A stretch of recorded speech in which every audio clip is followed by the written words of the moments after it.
নমস্কাৰ বন্ধু বান্ধৱীসকল, মোৰ অন্য এটা ভিডিঅ'লৈ আপোনালোকক স্বাগতম জনাইছোঁ।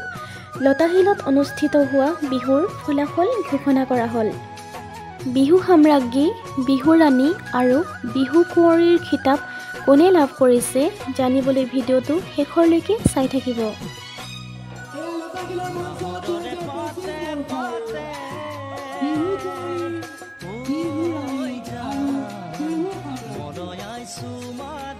বিহু কুঁৱৰীৰ খিতাপ লাভ কৰিছে ডিব্ৰুগড়ৰ দুলীয়াজানৰ দীক্ষা গগৈয়ে। বিহু ৰাণী খিতাপ লাভ কৰিছে ধেমাজিৰ প্ৰীতিৰাণী বৰগোহাঁয়ে।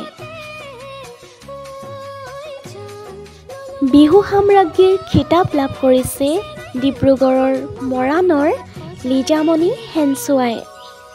আমাৰ চেনেলৰ তৰফৰ পৰা তিনিওগৰাকীলৈ অভিনন্দন জ্ঞাপন কৰিলোঁ। আপোনালোকেও তেওঁলোকক অভিনন্দন জনাই একোটাকৈ কমেণ্ট কৰিব। আজিৰ ভিডিঅ'টি ইমানেই। ধন্যবাদ।